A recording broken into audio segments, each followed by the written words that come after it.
This episode features Mike Boyle, who is one of the most well-known strength coaches in the entire industry. We discussed the challenging aspects of running a training facility and touched on the administrative side of things, like hiring interns and coaches and other practical things when it comes to the operations of the business of a private facility. We also touched on warm-ups and breathing and other considerations when it comes to programming for athletes. This episode is available on YouTube, Apple Podcasts, and Spotify.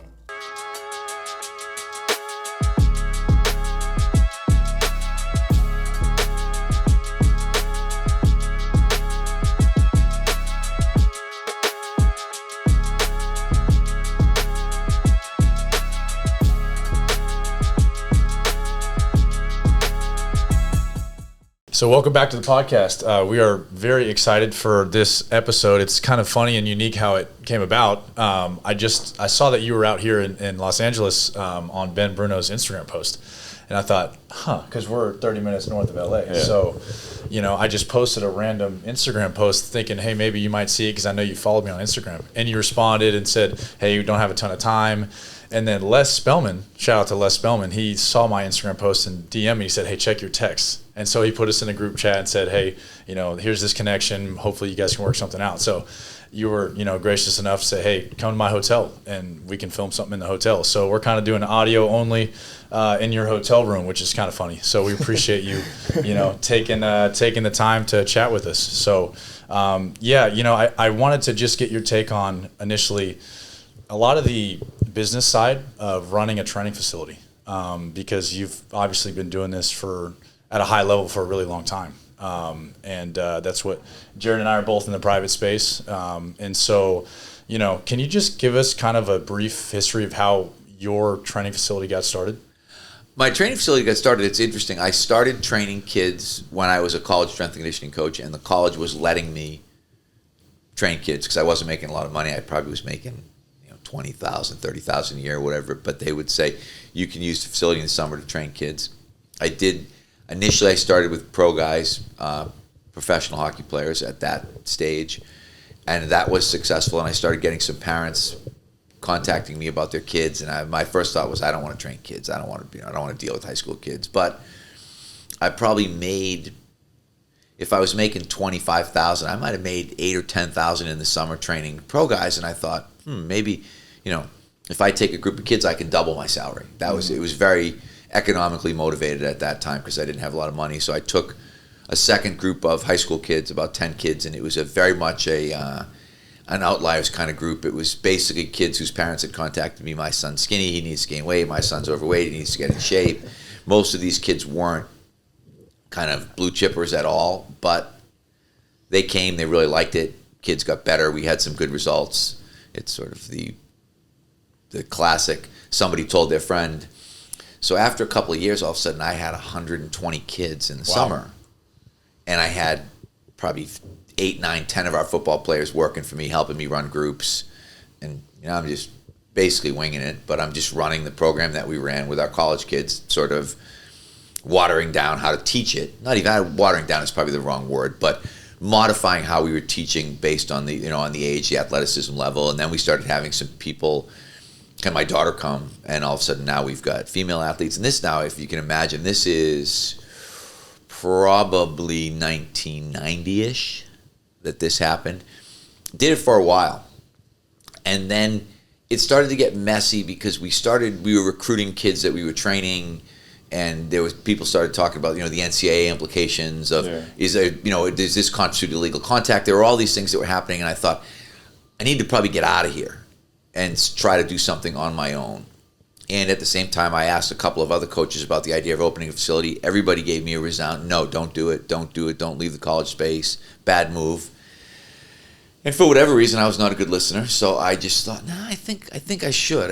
I really think, I didn't want to be that guy who said, I should have done this. I didn't want to be sitting at college. Now, if you look at it, I would still be at BU. I'd be 63 years old. Hopefully, I hadn't been fired at this point and was looking for a job. And now, instead, I've got a really thriving, saleable business that is going to allow me to have a really good retirement versus maybe, if you look at now, the 50-something college strength coach is not usually in a really good position. They're guys, when they are out, you don't get back in again. So I'm very happy that I made the decision. It's funny because we had a podcast, our third episode was on financial wisdom for strength coaches, because, you know, the running joke that strength coaches don't have retirement parties, especially. I don't know, Bob Alejo, is that where you got it from? Because Bob always said to me, have you ever been to a strength coach retirement party? And I'm like, nope. And he said, exactly, because they don't have them. Yeah, that's where I got that. I think I saw that on Twitter or something. So we had a entire podcast on that, because it's something that a lot of young coaches don't think about. I spend a lot of time talking to our coaches about kind of the financial literacy piece, and about saving, about buying a house, about doing the things that you need to do, learning to live below your means. There's a lot of things that you need to be able to do, because one thing that I tell our coaches all the time is you won't, I had a friend who was a really good Olympic lifter. And it's sort of strange how the world works, but I never let anybody train in our facility who was an outsider. And this guy just showed up one day and said, I'm an Olympic lifter. This was when I was at Boston University. I just need a platform in the evenings. I'm a stockbroker. And at that time, he was like the 10th ranked guy or something in the 181s, but he was natural, so he wasn't a drug guy, so I didn't think he'd be a bad influence on my guys being around. And I just let him start lifting at the gym for whatever reason, and he ended up becoming a really good friend. And he would start talking to me about money and about stocks, and I had no idea really what he was talking about at that point. I was probably just contributing what I had to contribute, 3% to my whatever it was, a 401k. I have no idea what it even was at that point in time. But the thing that he said that stuck in my mind is he said, Mike, you won't understand money until you reach critical mass. And I remember thinking, I don't know, what does he mean? And I remember him saying that. I remember him giving me the example on me not absorbing it. But he said, when you save $1,000 and it turns into $2,000, he said, that doesn't seem like a big event because you went from 1,000 to 2,000. He said, but 1 million turns into 2 million at the exact same rate. Now, as I got older, I started to realize that, because my wife's downstairs, actually started to experience that, because the idea, okay, if you do a good job investing your money's going to double in about 7 years. If you're reasonable, if you continue to add a little bit of money, if you're reasonably well invested, even if you just went like index fund kind of thing, you got money's going to double. But when it's doubling and you think, I had 50,000, now I have 100,000, it's still like, well, you're not going to be able to retire on that. Yeah. But what happens is the last 2 turns of the wheel are really significant, and they end up happening in your 50s, because suddenly, let's just say, a round number, I've saved $500,000 by the time I'm 50. When I'm 57, I have $1 million. When I'm 64, I have $2 million.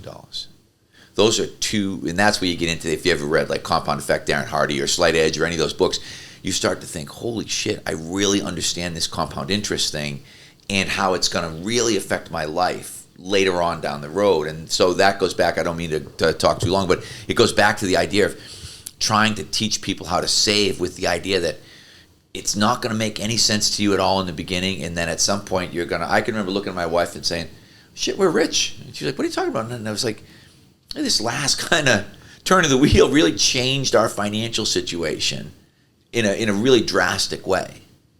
So I think it's really super important that people, it's a simple, obviously don't get into credit card debt. Don't buy cars you can't afford. Don't buy a house you can't afford. I try to convince our guys all the time. My wife and I have, up until we were, I'm trying to think, my daughter's 24. So up until we were 40, we lived in a multifamily home. We had rental units in our house. And up until I was 40, I had other people living with me. I had other coaches. I have a list of coaches that have lived in my house. And later on, since then, I have a list of kids, other players that have lived in my house, my daughter's friends.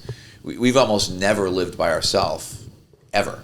We've been together for 40 years, pretty close. And we've pretty much never lived alone, except maybe in like year 1 or 2 when we were living in a studio apartment. Yeah. So there's so much to financial literacy that a young coach needs to really understand. Even I talk to my guys all the time, like, using your first-time homebuyer's loan, because you're only a first-time homebuyer once, and you're going to get a break. You might be able to buy a house with 3% down the first time you buy a house.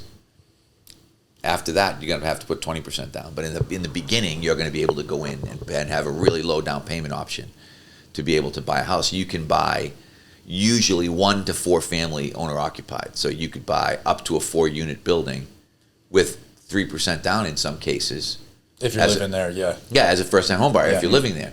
Yeah. And then there's some, I will talk to kids who are like, well, we want a new kitchen and I'm like, what is wrong with you? Like, that's great that you want. There's a lot of things that you want. I want to be 7 feet tall and play in the NBA, but not going to happen. But people can't moderate their wants a lot, so they end up.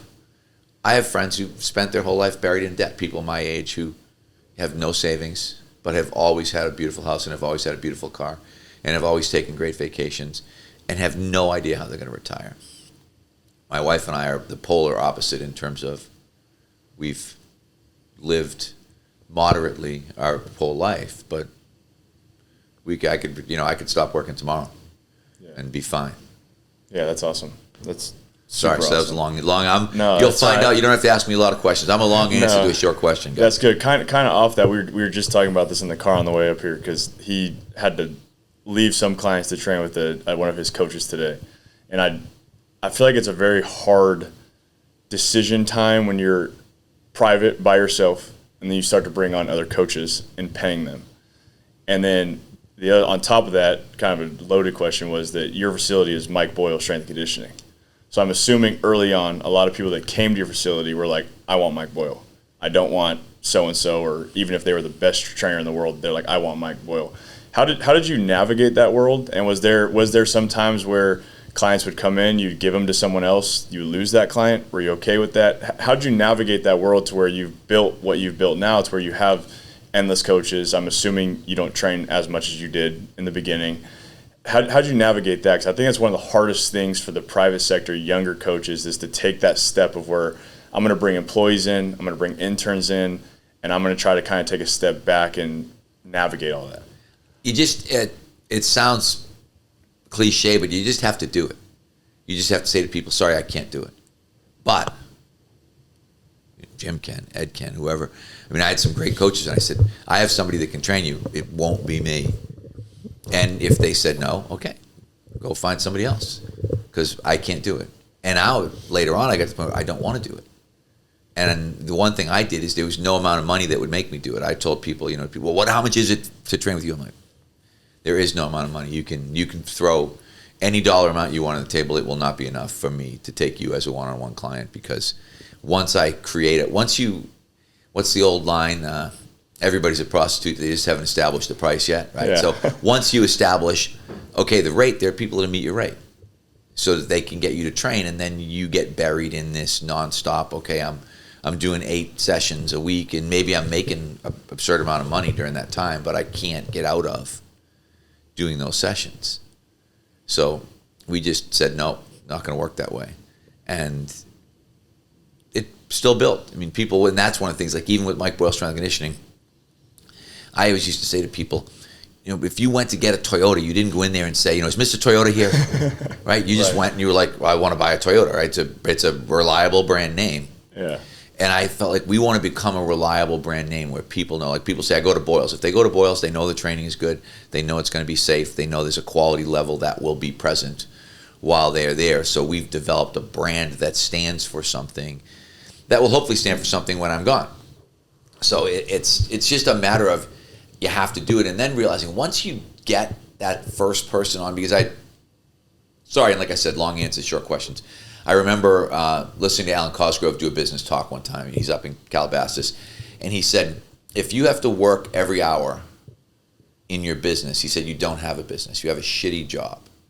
He said, if you have a business when you don't have to be there. And so we have a business. I don't ever have to be there. I coach in the morning because I like to coach. I coach the groups that I want to coach. I primarily my kids and their friends, or our higher level hockey groups, or our higher level female athlete groups. Those are the groups that I like to coach. So I go in, I coach those groups. When I'm done, I leave. The rest of the time, I'm coaching our coaches, because that's the biggest difference in terms of our coaching tree is really, really extensive. Mm-hmm. And we keep turning out really good coaches because we put a lot of time and energy into coaching. Not even into coaching them, but into picking them. I think picking them is first, because if you don't pick them right, then you can't coach them. But if you pick them right, then you can.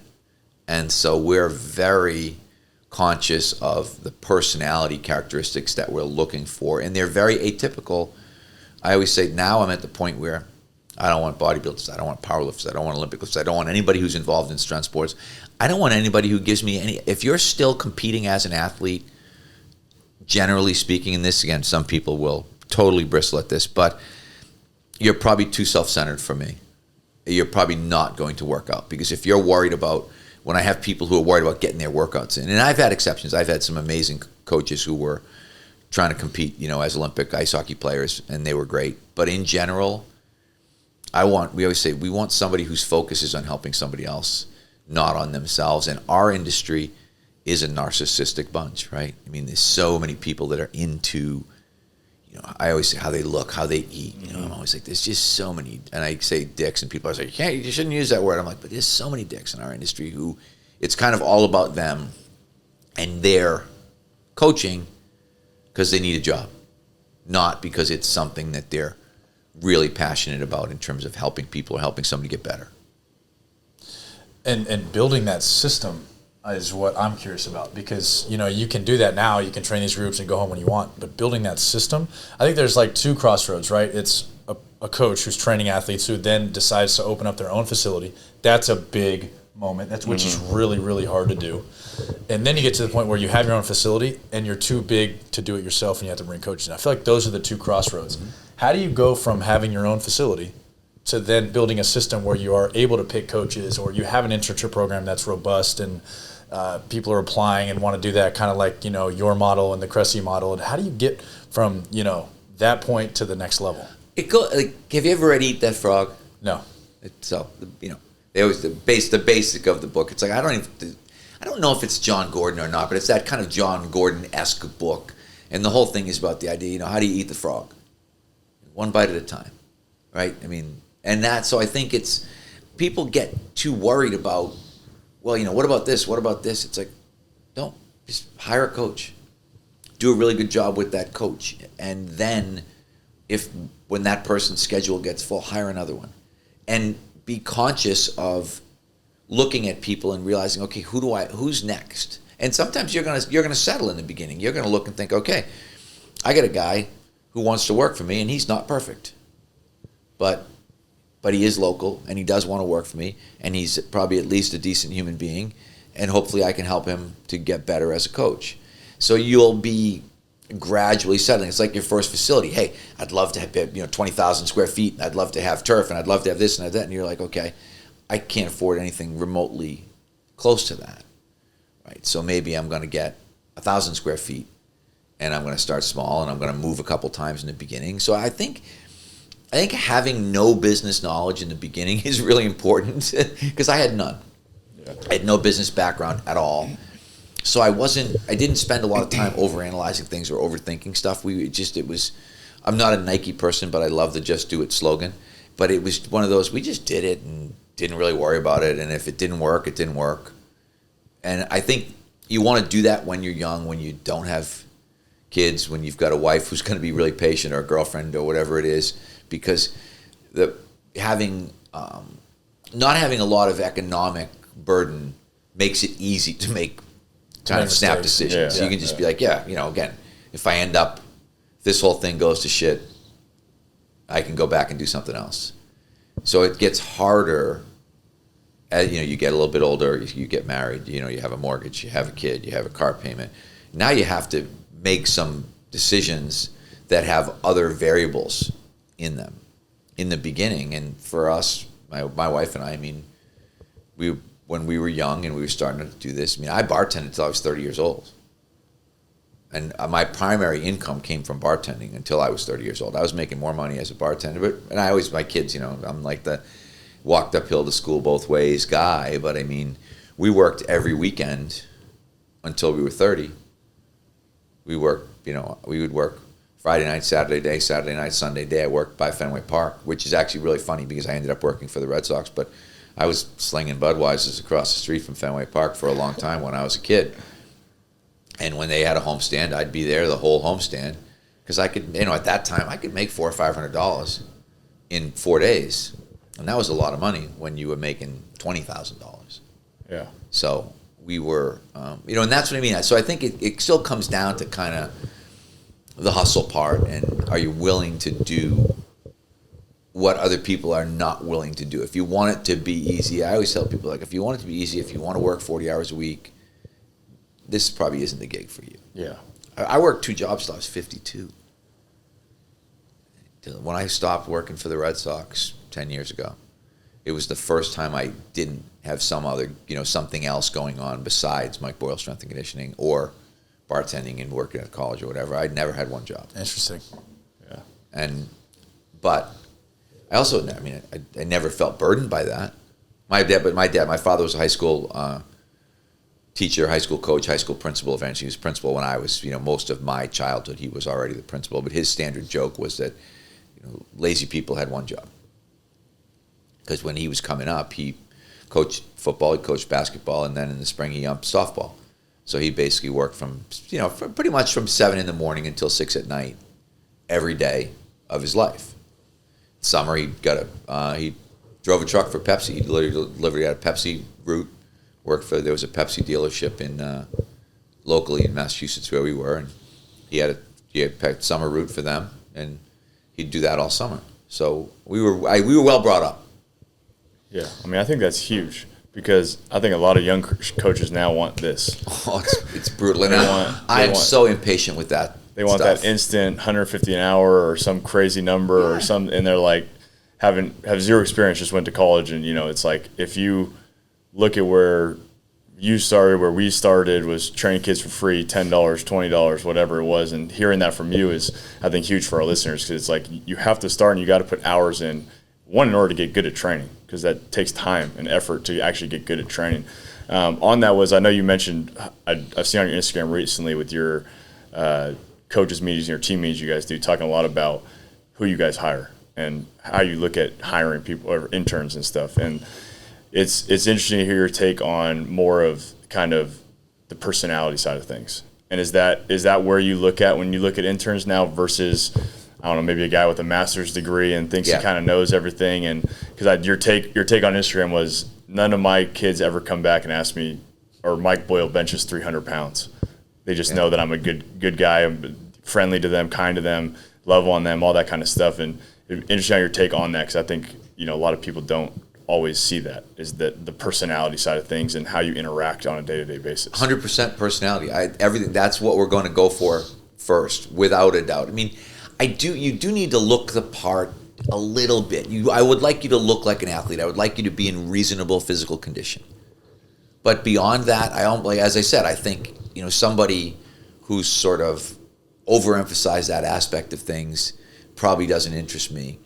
We do, but there are always going to be exceptions. But in general, we will pick the person with the best personality, and then try to make that person a better coach. Because my standard line is, I can make you smarter, I can't make you nice. It's really easy to make somebody a good coach, I think, if you have a good methodology, a good understanding of what you want them to do. But if you're an asshole, you're an asshole. Like, I can't cure you of that. And I tried. Honestly, there were times in the beginning when I tried, I think this guy could be a really, really good coach. And then I realized, actually, this person is fatally flawed and is never going to be a good coach. And so I started to change my thought process and realize, okay, let's change where we think point A is. And point A is, give me a good person who likes other people and wants to help people get better. Then I can fill, that cup I can fill. I can fill that person up with a ton of knowledge. Yeah. But I can't take a person who is, narcissistic and self-centered and all about me, and then try to somehow think, all right, I'm going to try to break that person of all those bad habits and make them a good coach at the same time. It just didn't work. Pivoting a little bit, because of the volume that you do at your 22,000 square foot facility, right? How do you handle payments? I think that's a super practical question, because that is where a lot of strength coaches, I think, get caught up in that. Payments for athlete training. Payments. Yeah, for actual training. So what we do, everybody signs up now. We have basically 2 groups. Our adult business has gotten really big, so half of our revenue is either adult or one-to-one personal training. Maybe more, maybe even 2/3 now. Wow. And 1/3 is athlete revenue. The athlete revenue, you sign up for a session. The way that we did it, right in the very beginning, is we just did it in conjunction with the high school season. So We have a fall session, we have a winter session, we have a spring session, we have a summer session. You sign up for that session, and there's either a 2-day price or a 3-day price during the school year, and then there's a 2-day price or a 4-day price in the summer. You sign up online. You can choose, I think, to pay lump sum or maybe 3 payments. So that's all done through, we use AFS. AFS, yeah, I don't even know what AFS stands for, truthfully, which shows you what a great businessman I am. But that's who, they process the payments for that. Our adults do go through the same system, but they're monthly paying for either a 2-day or a 3-day program year-round. So they're kind of annual revenue. And then we have one-on-one clients, and they pay however they pay. A lot of times people will pay, some people will pay for 10 or 20 sessions at a time, and we just take sessions off. Some people want to pay session by session. So we've got kind of 3 different payment structures that are all going on at the same time for effectively 3 different products. There's an adult, what we would call adult small group, which tends to probably be 8 to 10 people in a group. There's athlete, which again, 8 to 10 people in a group, and then 1-to-1 or people that are in the personal training kind of rate scale. I think we go up as far as 4, generally speaking, 4. And they're in a different rate scale. So somebody, depending on what they're doing, could be paying kind of any one of 3 ways. And you have a full-time administrative person running all that? We have an unbelievable, Carrie is unreal. She'll never listen to this podcast, but I so lucked out.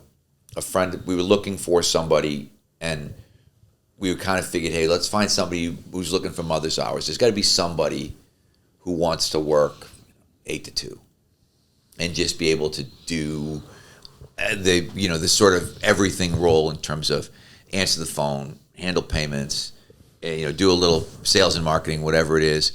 And we found exactly that. It's funny because her kids are all good athletes. Her son just went to Arizona, just got drafted, played 5 years of college baseball at Boston College, was the 3-year captain, just got drafted, and is going to Arizona to play. And she's got another son who's going to UMaine to play. But she wanted to be around after school and be able to do things. And she has probably a better business head than I do. She had been involved in some really high-level business stuff prior to leaving to take care of her kids. So we so lucked out with her. So I know how hard that is. Really hard. But that's why I said the key is, one, and again, this is a business thing. Find somebody who's looking for those mother's hours. Be super flexible. Overpay them a little bit. And we did all of those. With her, I tell her, whenever you want to leave, any game you want to go to, she has 0 structure to her job, which actually means she probably works more than she should. Yeah. Because we don't have any structures. Like, she never has to say to me, can I'm not going to come in tomorrow. I want to go to Will's game. I'm just like, go to Will's game. Like, you work when you work. You're really good at your job. I'm not going to worry about it. I'm not going to sit here with like a calculator and figure out what I'm paying you, or am I getting beat for a quarter hour, or are we not here this day? Yeah. And that's when some people, again, they have a business background and they think, oh no, you're supposed to be here at 9, you're supposed to leave at 5, you're supposed to do this, I'm like, even with anybody, I'm like, I don't give a shit, just do your job. Yeah. And on your payments, do they pay up front? They pay up front. Up front. And then if they miss, they miss? They miss, yep. Yeah. And so there's no per session kind of thing. We will, but again, we're very flexible in terms of if someone comes to us and says, hey, my kid didn't use half the sessions, didn't show up. If they squawk, we might credit them towards the next session. But in general, if they don't, I'm not going to call them and say, hey, your kid's attendance was spotty. I'd love to give you half your money back. Yeah.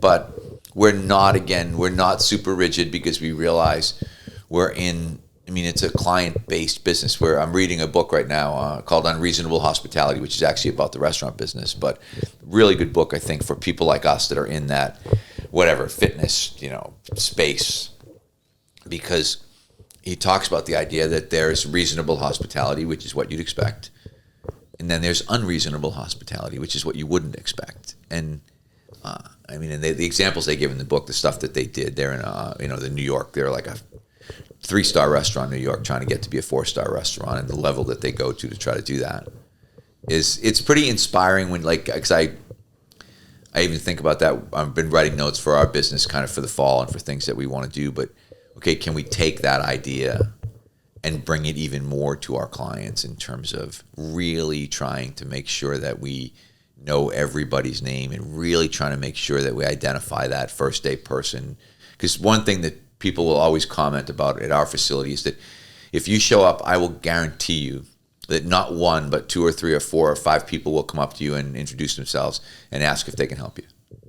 That goes a long way. It goes a huge, I mean, because again, we talk about it all the time. You forget how intimidated people are. We have one woman I have 2 moms that work for us who are clients. And one of them, incredibly fit, played college soccer. But she talked about the fact that when she first came, she came once and literally came in and looked around and turned around and left. And then the second time she came, somebody kind of said, can we help you? And she was like, well, I was thinking about joining. But she was like, I was so intimidated. And we forget because we don't consider our environment to be intimidating. Yeah. But particularly if you're training, again, unless the person is a very accomplished athlete, they're probably going to be intimidated when they come to your facility when they're there the first day. And they're going to be worried about, am I going to fit in? Am I going to make a mistake? How are the people going to treat me? Because everybody, right? So many of us have that high school coach memory. Yeah. Of getting screamed at and so we kind of take that with us into our space where, people have that mentality like you're never going to survive in a private business. Yeah. Because it's customer centric. No one comes to get yelled at. No one comes to be verbally abused. Yeah. No one comes like, hey, I'm thinking about improving my mental toughness, so I might go to MBSC and hopefully Mike will really torture me and yell at me and demean me. But for so many people, that was their sporting experience. So we have to realize that and then try to kind of ease them into the environment and be like, hey, we're really cool people. This is a nice place. We're not going to try to kill you. Our goal is actually to get you better. I think that's such a good point that I've tried to implement, meaning everyone who walks in the door to train, I go and give them a high five. So as simple as that, and welcome them. Say, hey, how you doing? So good to have you here. Something as simple as that can go a long way in just building the relationship because really we're in the relationship business. Right, but I look at that. I don't think that's simple at all. I think it's a really highly sophisticated business technique. Like you said, if they say that every day I come in and I get greeted, that's stuff that they look forward to. That's the stuff that really develops your business and develops your brand. Because it's one of the things I realized, and you talk about when we very first started doing this, I would see the parents of the kids, the first kind of group of kids that I had, and anytime I saw them, the feedback that I got had nothing to do with sports. Every time. And that was the point where I thought, okay, we kind of got the tiger by the tail here. Like there's a real business here. Because people would say things like, oh, my son, he's eating so much better, and he looks forward to working out. And then and I saw him play and he played better, but that was like the third thing that they said. It wasn't performance-based at all. It was kids really enjoying the experience and seeing changes in themselves and having more confidence. So then that, and I thought, okay, we can really run with this. And now we see it even with our adults. That's what we realize with our adults. It's the same thing in terms of, guys like, Andrew Huberman and Peter Attia and these guys are really helping us in terms of in that adult space because they're making people way more conscious of how physically valuable exercise is from a health perspective. Attia talks all the time about, all-cause mortality. All-cause mortality goes down. He's always saying, if your VO2 max goes up, and I'm not a huge aerobic guy, but it's like your VO2 max goes up, your all-cause mortality goes down. Your muscle strength goes up, your all-cause mortality goes down. Like all this stuff. We're all positioned right now in a really good space that we need to be better at taking advantage of. Because the other thing that happens, like sports performance guys, they do what we did, right? We sat around till 1 o'clock and then waited. We might get a couple pro guys who'd come in, 1 to 3, and then get high school kids coming in at 3. And after a while, I started thinking, this is a really stupid business model. Because we pay rent 24 hours a day. Why do we not have, and God bless them, CrossFit helped us. Yeah. Which probably the only good thing they ever did. But what they did was make people aware of this idea of group functional training, if you want to call it that, right. Whatever it was.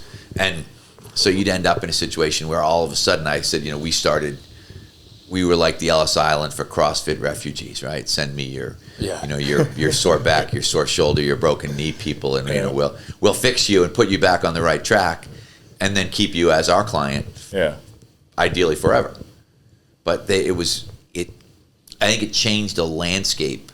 So now, like our adult groups, we have a 5:15 a.m., we have a 5:30, we have a 5:45, we have a 6, and then I think maybe we go 6:15, 6:30, and then we go to half hour. Maybe the next one's 7, but we have 300 adult clients per week, per week, per day, per week. Per week, like 300 that are either coming 2 or 3 days a week, and in groups of like I said, 7, 8, 9, 10, and that keeps the lights on and the bills paid, and it does a lot for you when you've got consistent, recurring year-round revenue that you don't get from athletes, and it allows us to run our afternoon athlete business and be much less concerned about numbers, oh my God, what happens? What happens when we switch sessions? What happens if winter session doesn't fill? Yeah.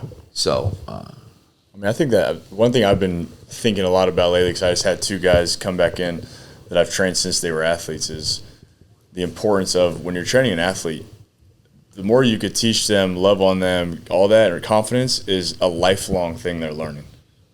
An athlete, you're only an athlete for, if you're lucky, 4 years in high school, 4 years in college. If you're really, really lucky, the 1%ers go into the pro in your career is maybe a little bit longer. But then what happens after that? And those athletes, for me, a lot of them have turned into my adult clients. I just label them as adults. They're not athletes anymore, but they're 24-year-old kids that have stopped playing sports. But they're like, I love coming here. I feel great when I come here. My confidence is high. And I've just been pondering that a lot, because it's really, it's a feeder system for business. If you do a really good job with the athletes and all those little things, high fives, giving them love, checking in on them, they'll be your lifelong clients, and they keep your lights on all the time. If it's an athlete, at 4 years, they're done being an athlete, and they're like, I'm done with this. This place was great for my performance, but now I just whatever. It's like now you just that timeline ends at a certain point, and if they don't have that relationship, it's just done. They're gone. Right. But if you have it, they come back. We have some 3-generation families that are actually in our facility, where we have the grandparents, the parents, and the children that all train in our facility, and some of them have been clients. My son's pediatrician is in his 80s. I forget exactly how old he is, but he's still practicing. Every time I go to his practice, he's like, Mike, if it wasn't for you, I wouldn't be practicing. I wouldn't still be working. And he's there like he did my son's last physical. And I'm kind of laughing, thinking, this guy's like 82. And, he's given my son is 18, but this guy's daughter trains, his grandkids train. So you're right. People don't, and it was funny, Ben and I, obviously I'm out here for Ben Bruno's wedding, but I remember talking to Ben about the 10-year window, and I forget might have been Joe Ehrman, it might be Inside Out Coaching, but I forget where the term came from. But the book, whoever wrote it, I'm going to give Ehrman credit because I think that's who it was, but he said you won't know the effect of what you've done for at least 10 years. So you've got to be in business for 10 years. You've got to get, as you said, you've got to get that athlete to then get through college and then realize, wow, they came back because they really liked the experience. Or when you start getting, like for me, Ben asked me to perform, will you be the officiant at my wedding? Now, he's not an athlete. He was an intern. He was a kid from Columbia who, was doing the Wall Street thing and said, this sucks. I don't want to do this. And just walked into our facility and was like, I want to be an intern. And I remember looking and thinking, what is it? This kid went to Columbia. Like, what is he doing? He wants to intern here? But here, now he's 38 years old, and here I am in California 15 years later. And not only am I going to be at his wedding, I'm going to marry he and his wife. I'm going to be part of that. So you don't have any idea, and I say this to people, you have no idea the effect that you're going to have when you're having it. And we talk about that all the time with our staff. You don't know how much you're impacting a kid or even an adult. I had one of my favorite stories. There was a guy when I was at Boston University. He was the executive vice president of the university. His name was Joe Mercurio. Became one of my really good friends. But one of our facilities guys brought him in and said, hey, Joe wants to learn how to lift weights. He's just, I was like, oh, and I knew, like, he was the executive vice president. He's like a big wheel in a big university. And I was like, no problem. Have him come up at 12 o'clock, And so I started personal training him at 12 o'clock. And just whatever, He'd come in, he'd work out, we'd talk. He ended up becoming a huge advocate for us, which was a massive bonus that I hadn't expected, but was very, very good about helping us with lots of initiatives in our strength and conditioning program. But one day someone comes in and was like, oh yeah, Joe's wife died. And I was like, I didn't even know she was sick. And they were like, oh, she's been sick for a really long time. And I still remember I'm in like my sweats and I'm like, shit, I got to go to the wake. Like the wake is now, like people are there. So I shoot down. It's an hour probably from Boston. And I go into the wake and I come in and I'm kind of like, oh, I look like a bum. I'm the only guy in here. Like I'm in sweats. And I end up getting the hugest greeting from this guy. And he's like, I could never have gotten through this without you. You were so helpful. And I was standing there like, I had no idea what I was doing at the time. I had no idea she was sick. I had no idea any of this was happening. Wow. And yet, here I was. And the funny thing about it is there's all of these BU bigwigs that are around. And the guy that's getting the big reception is this guy in a sweatsuit, right? And who had no idea that what he was doing had any impact at all, except that 3 days a week I would, help this guy work out and be nice to him. And he said, this was my stress relief, being able to go over there every day. And, I was like, wow, shit, I had no idea. So you don't realize, you will so often be in situations where you are unaware, and then you will become aware at a later date and be like, oh, wow. But that makes you realize, wow, I need to be better all the time. Like I have to treat everybody. They always say there's all the stories all the time on Instagram, about like you don't know what's going on in somebody's life. You have no clue of what they're going through at any particular time. And if you may treat somebody well in a moment that they really needed to be treated well. And those people will come back to you and, they'll become your biggest advocates. Which is powerful. Yeah, so powerful. Especially, like you said, in a young kid's life, not to mention an adult and a young, impressionable young athlete who can remember a bad experience for a long time. And, you almost remember the bad coaches more than you remember the good coaches sometimes when you really have a bad experience in high school sports, which is why, like you said, no one's coming here to be yelled and screamed at like a military instructor. It's like, no, it's not what we do, It's not what we're supposed to do. I'm fortunate enough that story's brought up. I started two parents, their kids come now, their grandparents come, so I got a 3-generation coming on. And I know it was a crazy time, but during COVID, I had shut down my facility, and they called me, and they're like, we want to come in. I got like a 4,000 square foot facility. They're like, we'll go in each corner. And we did that for 2 years. I set them up in a corner, and at the end of it, they said, you were the reason why we made it through COVID. And that was one of the moments that I had that, like, I was like, same thing as you. I just showed up every day, told them what to do, didn't really think of much. We had good conversation. We laughed, had a good time. And they're like, that was the 1 hour of the day where we left our house. We got a sweat in. We felt great. We went home. We were a much better family when we were home. And I just think that it's a very underrated thing when people, they don't think about that as much as like performance. My kids got to do this. And I think if you just make it the basics, it goes a long way. And one of the things we were talking about on the way up here that has made me think about is that I've read both your books. One of the first books I ever read when I first graduated. And it's, people always talk about like just do the basics really well. And I find it so fascinating that you've done the basics for, I think you said you've been in the industry for a long time. Not to date you, but you've done the 42 years. You've done the basics for 42 years, and you've stayed extremely relevant. How have you done that? Because I feel like there's so many people nowadays, probably, 8 years ago or so when social media started to get big, that it's all about the fancy stuff. It's all about this. It's all about that. Your posts are so spot on, so basic. The results are there. I'm just curious how you've always stayed true to that. It's an interesting question. I don't know, truthfully, except that I've always done what I thought made the most sense. And so, I've dabbled. I think it was, I was listening to David Gray. I don't know if you guys follow. If you don't follow David Gray on Instagram, follow David Gray. David Gray Rehab. Interesting guy, Irish guy, very smart. But he was doing a podcast with two women, and one of the things that they said, it was Jill Zimmerman was one, and the other woman's name was St. Clair. I can't think of the first name. But when he was talking to them, they said, you should investigate everything. So instead of, somebody like I might be like, oh, FRC sucks and PRI sucks and this thing sucks. But it's like, But have you investigated it? Have you taken a course? Have you looked at it? Have you thought about it? Now, if you say, okay, I spent a lot of time reading about this and I don't think it fits in our situation, then I'll listen to it. If you say, but people say, no, I never really looked into it. I think it's bullshit, and you're like, well, then you don't really think it's bullshit. You just decided it was bullshit. Yeah. And there's a difference. And so for me, I was always willing to listen, to get out and listen to, because we were laughing, I can remember listening to Thomas Myers talk about fascia and thinking, and I had this talk with Danny Foley one time, functional training is fascial training. When you start looking at what we're trying to do, why am I standing on one leg using the opposite arm?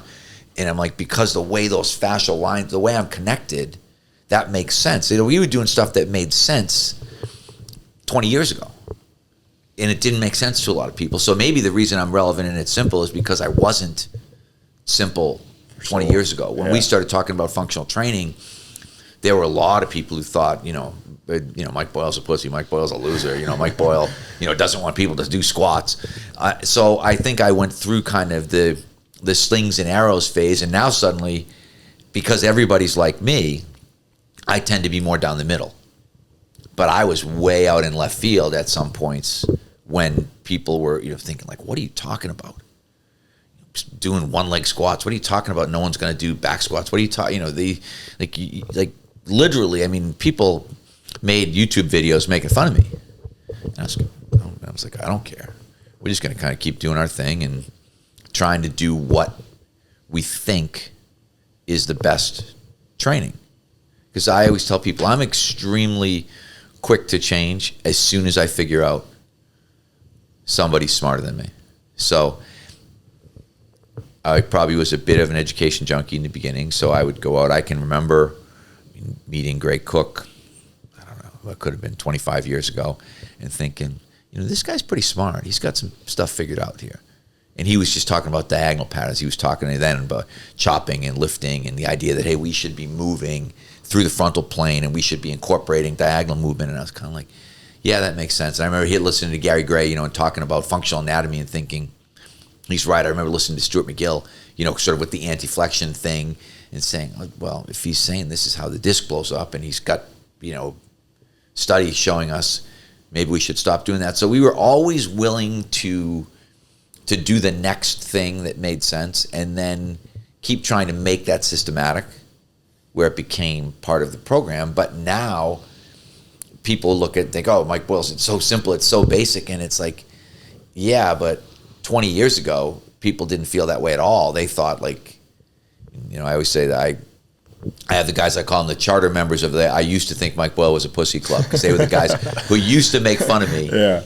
Who now don't make fun of me, and now they're posting on my Instagram and being like, 100% agree with Mike. And I'm like, and I was thinking about saying, I'm a charter member. Here's a guy who he made a video making fun of me at one point, talking about what a loser I was. Yeah. And then, because what happens is a lot of times for people, you either stop training yourself, which is what a lot of people base training on, or maybe you're training a very small group of select people, which again, and then you start thinking, no, wait a second. I always said, when you get to the professional sport level, one of the things that you realize is that you're going to be evaluated based on health more than anything else. I remember because I was lucky, I worked in the NHL in the 90s, so I was in professional sports from 90 to 99, and the big stat was man games lost to injury. So a good, if we could get that number down, it was considered a good year. No one cared how we did it, and nobody understood how we did it. They just wanted that number to go down. My first year in the NHL, we set the modern day record. I think we used 57 players on the Bruins that year, and had something like 800 man games lost to injury. I mean, everybody that could possibly get hurt got hurt, and a lot of them for a really long time. And I didn't think anything about it because it was my first year. I'm like, it's not my fault. I just got here, so whatever's happening is, hopefully I can make it go down. But by my last year, we were second lowest in the league. We were down into the low hundreds. And I thought, okay, this is what it's about in the professional sports world. And then when I went, Red Sox, Major League Baseball, it's disabled list games or disabled list days. How many days do you have guys on the DL? NFL, it's starters games missed. It's not, nobody in professional sports is looking at how many guys benched 300. how many guys power cleaned 300. All they care about is, are we healthy and are we winning? And when you start to figure that part out, it makes everything else simpler. So we were able to go back, and I also, I'm doing the same thing. I'm just monologuing for you guys here, but I trained some guys for 20 years. I had one guy, actually, he's now Jay Pandolfo. He's now the head coach at Boston University. I think I actually trained him for 18 years. I trained him from his freshman year of college through his entire professional career. And you learn a lot when you train the same guy for 18 years, because you realize Jay was a guy, he could bench press 300 pounds as a freshman at Boston University. I remember looking at him thinking, Jay, I don't care if you ever bench 305. There's a lot of other shit we got to get up to the level of your 300-pound bench press. Yeah. By his last year, he won like 2 Stanley Cups with the Devils. By his last year in the NHL, he probably hadn't bench pressed for 10 years. He had a 3rd-degree shoulder separation. I mean, he had one. If you see him now, he's still got it sticks to his shirt. Like you can literally see it sticking out of his shirt. Yeah. And he was a dumbbell bench press guy for a long percentage of his career. But you realize he kept playing, kept making money, and so your perspective gets altered as you get more. You get more experience, you get better experience, and you start to realize, it's kind of the first big step is realizing you don't know everything. I'm a big Dunning-Kruger guy. I'm always talking in every presentation. I'll talk about Dunning-Kruger effect, because our field is a Dunning-Kruger field. The guys that are shitting on me tend to be in their 20s, and they know way more than I do. And I'm kind of like, there'll come a day when we'll meet again, and you'll apologize. You'll be like, Mike, I wrote some bad shit about you back in the old days, talking about what a loser you were, and all your people always say, all you're worried about is people. A guy put up a post, and he's literally a college kid. He put up a post, safest facility in the world, and it was a picture of an empty building. And I was like, yeah, I get it. That's what you think right now. And, we're going to meet again 10 years from now, and you're going to apologize and be like, wow, remember that post? I was such an ass. Yeah. But that's our field, and that part of it's probably not going to change. Health being the ultimate KPI. Yeah. That's a huge takeaway. Right. Simple and cliche, quote unquote, but not at all. Right. Just like you were saying about your training being, relatively basic, but when you really break it down, no, it's not. Yeah. No, it's not, because there's a lot of people doing some really dumb stuff, and they think it's really complex. I was arguing with a guy on Twitter about bench press throws, and he wouldn't stop the argument. And I was like, it's just a stupid idea. And I get it that you can do it, or that your NFL guy can do it. I said, it's when the high school kid misses the catch and gets it in the neck or in the teeth or in the nose. And I said to him, I always say, think like a lawyer. I said, when you're in court and the judge looks at you and said, so you told the kid to throw the barbell up in the air while he was lying on his back and catch it, and you have to say, yes, Your Honor. You're screwed, Case closed. right? Yeah. Case closed. It's over. Yeah. You're liable. Like, nobody in their right mind is going to look, and this guy's like, oh, it's so safe. I'm like, how can throwing a weighted barbell above your face be safe? It's like, saying, being a target at an archery contest is really safe if they're good archers. Yeah. You're like, no, it's actually not, because if they make one mistake, they might kill you. Yeah. And so, I'm a lightning rod for those people, because I just can't take it. Like I should just be like, okay, I'm not even getting it. But I'll get up some morning and be like, no, I need to respond to this. And then I respond and I think, why am I doing this? Yeah. I'm 63 years old. I don't need to be getting into an internet argument with this guy about bench throws. But then I think, but if I don't, I'm literally failing to educate. Like I'm everybody else just sitting back and saying, screw it, I'm not going to argue with this guy. And there's some that I don't. There's some guys I've just blocked and said, okay, they're just too dumb, and I'm not going to engage with them. Well, I appreciate that you do, because we can see it. Yeah. We can read from it and learn from it. So I appreciate when you do, because I like seeing that type of stuff, because we actually are able to learn it. So I do appreciate when you do and other guys do. Maybe just, to close off, maybe for the last little bit here, can you give us just some insights, into your programming for your youth and middle school athletes and high school athletes? It is. I mean, when you think about, I'm not a huge, LTAD, long-term athletic development guy, in terms of, I think sometimes that system is oversimplified, but I do believe that there is a learn to train phase. And so our initial phase is that learn to train phase. And I tell our coaches all the time, I don't care if any of these kids get stronger.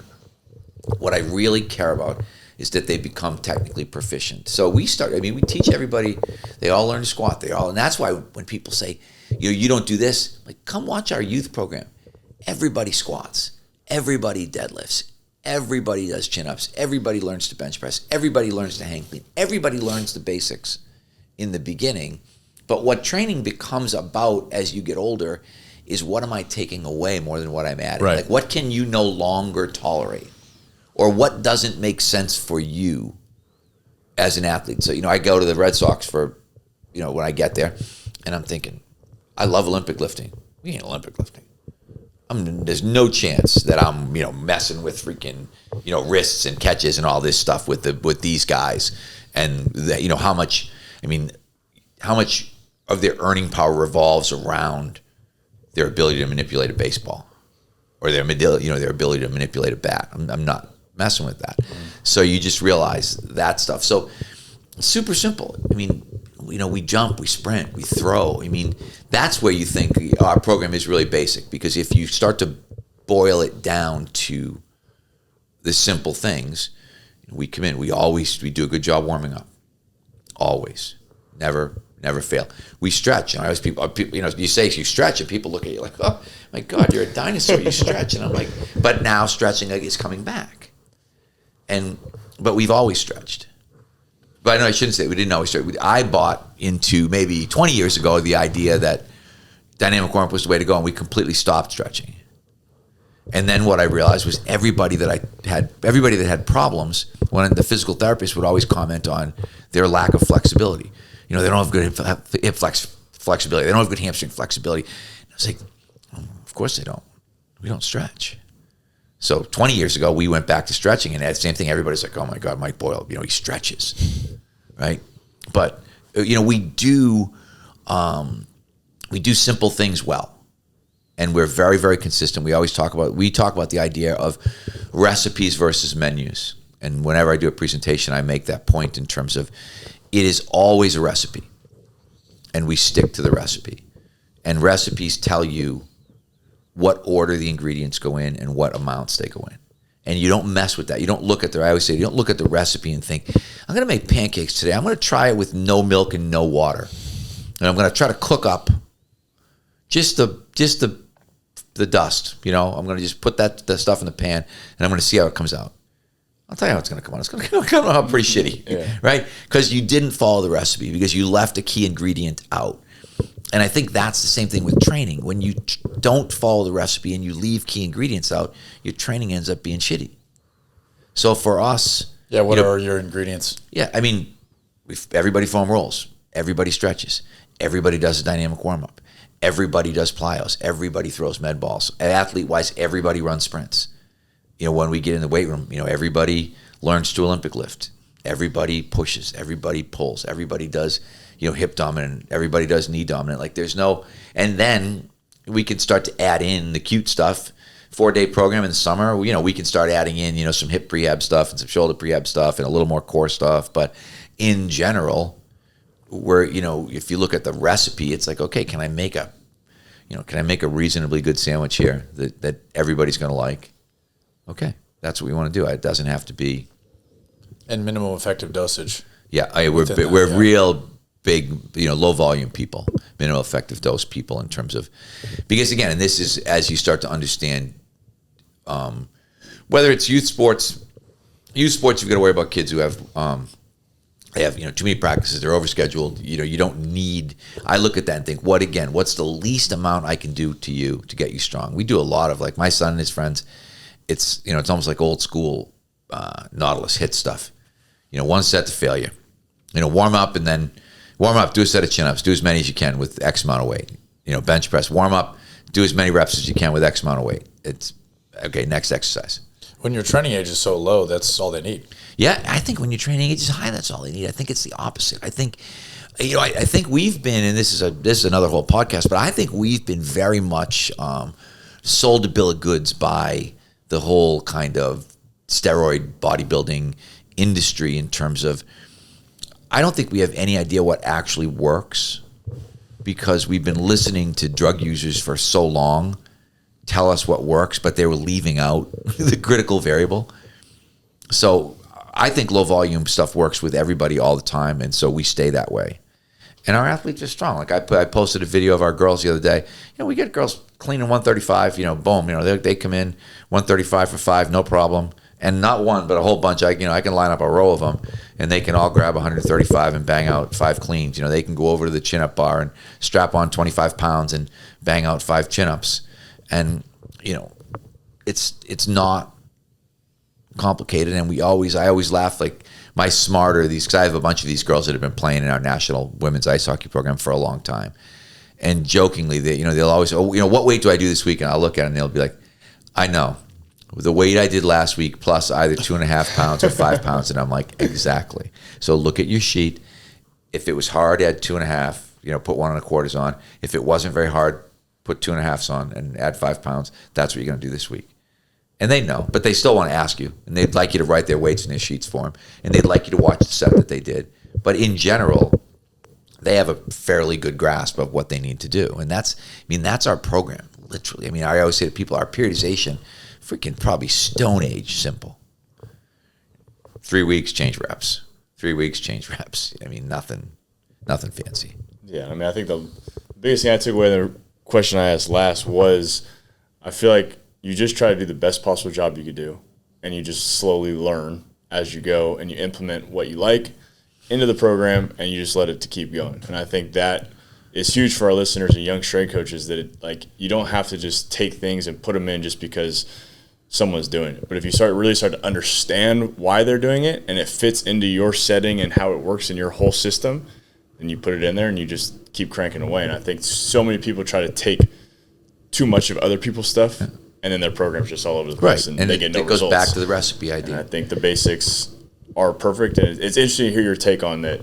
20 years ago, that wasn't basic. Yeah. And it's interesting that you've kind of been through that, and it's cool to watch, because I've been watching it for as long as I've been in this industry. So yeah, it's interesting in terms of looking at people. I always say I'm right up until the moment I realize that I'm wrong, and then I'm right again. Because and it may be, I can remember coming back after McGill, first time I saw McGill speak. And coming back, and we had a staff meeting, and I'm like, okay, all the core stuff we're doing, it's all shit. We're throwing it all out. And everybody was like, what are you talking about? And I was like, it's all shit. I just listened to the smartest guy I've ever heard talk about low back pain, and everything that we're doing, crunches, leg raises, Russian twists, blah, blah, blah. It's all wrong. It's all gone. We're going to get, and people were like my staff was like, what are you talking about? It's like, what I'm talking about is this guy's way smarter than all of us. All he does his whole life is study low back pain, and he's saying that this is how you get injured, not how you get healthy. And so we literally wholesale changed all of a sudden, and now and that's why I said it's really funny. We started saying things like anti-rotation, anti-extension, anti-lateral flexion. I will tell you that I was the first person to use those terms in the performance world, right? And when we first started talking about it, people were just like, what are you, what are you talking about? Now everybody, it's almost standard. You talk to anybody and they say, oh yeah, we're doing, this is an anti-rotation exercise, this is an anti-extension exercise. But that was coming out of initially McGill, and then realizing, wow, there's a lot of stuff that we have. And I can remember reading Mechanical Low Back Pain, Porterfield and DeRosa, and they were the ones that started talking about the anti-stuff. And I remember I read, anti-extension. I was like, and then it kind of tied into the kind of Gary Gray functional anatomy thing. And it was like, okay, this makes perfect sense. What's this muscle's functional? And that muscle's function is really to stop me from going into extension. It's not even a flexor. And then, you're trying to explain functional anatomy to people and saying, like, you got to understand functional anatomy. Your core musculature, whatever, your rectus, its job isn't to bring your rib cage down to your pelvis. That never happens. Its job is to maintain the position of your rib cage and your pelvis. And then you start getting into PRI, and you start to realize that. Then I can remember Sue Falsoni coming in and doing a talk. I love Sue. She's one of my favorite people ever. But she was saying the diaphragm is my favorite muscle. And I remember sitting there just like this. I'm at my facility, and I'm sitting there, and I'm looking at her talking, and I'm like, diaphragm's a muscle? That was sort of, I just remember thinking, the diaphragm is a muscle. And then she starts talking about breathing, and she's talking about the book Anatomy of Breathing, and talking about, and all of a sudden, it's like, and again, I'm probably 50 at this time, right? And I'm going, holy shit. I never I thought of like your diaphragm was a thing. Like I never really thought about, is it a hunk of fascia? But then you realize, no shit, it's a muscle. Like your heart is a muscle, and it's contracting and it's moving, and and then you realize, holy shit, I don't know shit. Right? Yeah. I don't even understand how you breathe. Yeah. And then thinking, there's all these other people who think I'm an idiot. I'm like, I bet they don't know how you breathe either. Right? If I said to them, okay, explain breathing to me. Explain to me exactly what happens and how it's supposed to be done correctly. 90% of the people, especially at that time, I'd say 99% of the people couldn't have explained it to you. If I said to you, explain it now, I'd say 90% of the people still couldn't explain it to you. And then you realize that, this is like a vital life skill. It is the vital life skill. I mean, that and your heart beating are the two things that literally keep you alive. And so that's the cool thing for me, whether it was FRC or PRI or McGill or, Shirley's Charmin or whatever it was, is that there's always something else out there to learn. And then to figure out, how do I sort of simplistically integrate this into what we're doing from a training perspective. So, like breathing, we still haven't figured that out. We're not doing a lot of breathing stuff because the more we understand breathing, the more difficult it is to do intentional breathing, particularly with anybody. You really have to have a motivated person who probably is injured to be able to really want to understand breathing and nasal breathing and, what their diaphragm is doing. It's way beyond the average athlete, but we still need to know it so that we can understand, okay, this is really important. And, where we even, recovery positions, why do we, hands on knees. I'm a big, put your hands on your knees. It's been, the number of people who said to me, what do you, I can't be, you're encouraging them to be weak. I'm like, what is weak about putting your hands on your knees? Except that all our coaches told us that it was weak, that weak people did that. And I was like, actually, no, it's incredibly, intuitively people know it's where to go to recover. That's why they all do it. They don't do it because they're weak. They do it because their body tells them to do it. That's why, sometimes you look at somebody, they're exhausted and they lay on the ground and put their legs up. People have been laying on the ground and putting their legs up forever. But we didn't know why they were doing it. They just knew, when I lay down and put my legs up, I feel way better. Sometimes you have to look at that stuff and think, let me figure out why. Why is everybody doing this? And that's the squatting thing, and I'll go back. And I know we said we were going to finish, but I had all these guys whose backs bothered. I can remember I used to say to people, I'd have NFL guys, and I'd be like, we're never going to squat again when they'd come in. And I would say 90% of the guys would be like, you are the man, Mike, high five, and be like, you are the, my back isn't going to hurt every day for the next 365 days. And I'm like, actually, no, my job, hopefully, we're going to make it so your back doesn't hurt anymore. And they'd look at you and be like, really? Like, you think my back pain can go away? I'm like, absolutely, I think your back pain can go away. I think you've been doing things for a really long time to make it sore, and we're not going to do that anymore. And they'd look at you and think, and then when it works, then you're a freaking genius, right? Because guys come back thinking, holy shit, I went back, I played another season, and I didn't get thrown around, and I wasn't weak. My back didn't hurt. I felt way better. So, so there's just so much stuff. We could do this, honestly. We could talk till the wedding about the stuff that we're not grasping. And I always say it's really interesting, and I'll try to finish with this, but I always try to say to people, when you're looking at someone like me, and you're thinking, okay, this guy's been doing it relatively successfully for 42 years, but I think he's an idiot and I don't agree with him. Shouldn't that make you self-examine a little bit more and say, wow, I wonder, why do I think this guy who's been pulling this off for a really long time at a really high level, why do I think he doesn't have any idea what he's doing? And and question yourself. Yeah, exactly. Right, exactly. Question yourself. Say, look at wait a second. Maybe something's wrong here. Yeah, is it possible that I'm wrong? Yeah. But there's so many, again, of these young guys, and there'll be young guys who listen to this podcast. And I always say, if that's you, if you listen to this whole podcast and that's you, then you have a lot of work to do. Self-reflection and self-intuition. Yeah. Yeah. I got nothing to say to that because that's perfect. Yeah. Well, thanks so much for giving us an hour of your time. We so appreciate it.